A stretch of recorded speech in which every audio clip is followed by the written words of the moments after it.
안녕하십니까. 신학적 인간학 5조 두 번째 발표를 맡은 장지량입니다. 어, 인간은 언제나 무엇인가를 욕구하는 동물입니다. 그렇다면 인간의 욕구는 어떤 것들이 있을까요? 크게는 자연적 욕구와 초월적 욕구로 나눌 수 있으며 조금 더 세분하자면 미국의 행태심리학자인 메슬로우는 인간에게 동기를 부여할 수 있는 욕구가 계층을 형성하고 있는 것으로 파악하였습니다. 그의 욕구 단계설을 먼저 살펴보기로 하겠습니다. 인간의 욕구는 낮은 단계의 욕구에서부터 시작하여 그것이 충족됨에 따라서 차츰 상위 단계로 올라간다고 주장합니다. 총 5단계가 있는데 첫 번째 단계는 생리적 욕구입니다. 생리적 욕구는 따뜻함이나 거주지, 먹을 것을 얻고자 하는 욕구이며 두 번째 단계인 안전 욕구는 신체적, 감정적인 위험으로부터 보호되고 안전해지기를 바라는 욕구입니다. 3단계는 소속감과 애정 욕구입니다.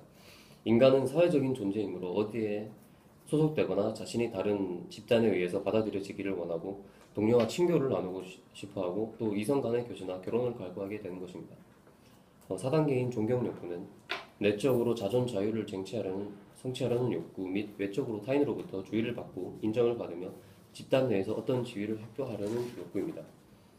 그리고 마지막으로 5단계인 자아 실현 욕구가 있는데 이는 계속적인 자기 발전을 통하여 자신이 이룰 수 있는 것 혹은 될 수 있는 것을 성취하려는 욕구입니다. 하지만 무한한 인간의 욕구에 비해 욕구의 충족은 제한적입니다. 이러한 무한성과 유한성 사이에 갈등이 있었기 때문에 인간은 끊임없이 노력하였고 이는 곧 인류의 발전으로 이어졌습니다.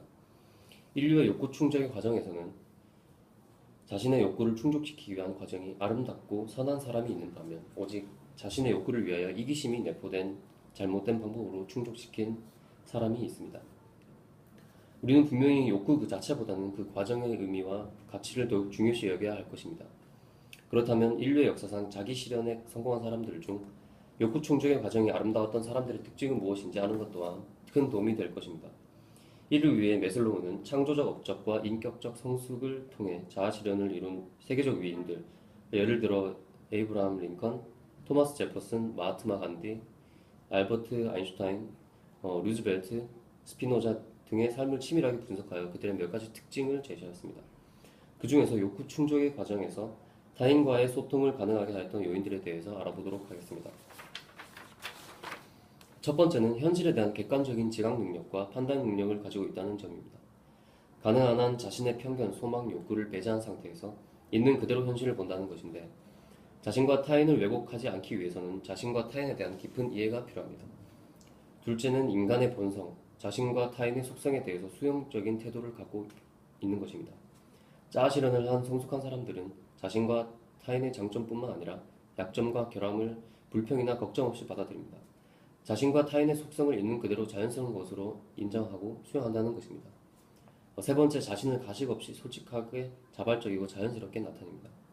그러나 타인에 대해서는 신중하고 하려가 깊어서 타인에 대한 솔직하고 자연스러운 감정 표현이 상처를 입히지 않도록 노력합니다. 네 번째는 민주적인 성격 구조입니다. 그들은 사회 계층이나 교육 수준, 정치적 의견, 학연과 지연, 인종과 피부색에 구애받지 않고 모든 사람에게 관대하고 수용적이며 차별 없이 대하였습니다. 다섯 번째, 타인과 확고한 인간적 유대를 가질 수 있는 능력을 갖고 있었습니다. 타인과의 깊은 우정과 사랑, 동료애, 가족에 대한 진지한 관심과 열정을 지녔습니다. 타인에 대한 이들의 관심과 사랑은 자신과 타인의 성장과 발달을 함께 생각하고 추구하는 것으로서 이기적이지 않았습니다. 마지막 여섯 번째는 모든 인간이 처한 상황에 대해서 공감과 애정을 느끼며 모든 인간에 대한 인류애와 형제애를 느꼈습니다. 이러한 태도는 자신에게 피해를 입히고 잔인한 행동을 하는 사람에 대해서 적개심과 공격성을 보이기보다는 이해와 용서를 할 수 있는 넓은 마음의 바탕을 제공하였습니다. 메슬로우의 분석을 통해 알 수 있듯이 자아실현이라는 욕구 충족을 이룬 세계적 위인들은 타인과 자신에 대해서 객관적으로 이해하였고 동시에 타인을 진심으로 사랑하였습니다. 인간의 욕구 충족은 이러한 토대 위에서 이루어져야 합니다. 자신의 욕구만을 위해 잘못된 방법으로 충족시키려 한다면 사회는 혼란에 빠지고 아무도 자신의 욕구를 충족시키지 못할 것입니다. 서로를 존중하고 타인과 소통이 있는 욕구 충족의 과정이 있어야만 모두가 욕구를 충족할 수 있는 사회가 될 수 있으며 설령 욕구를 충족시키지 못하였다 할지라도 분명 인류는 올바른 방향으로 발전할 것입니다. 이상입니다.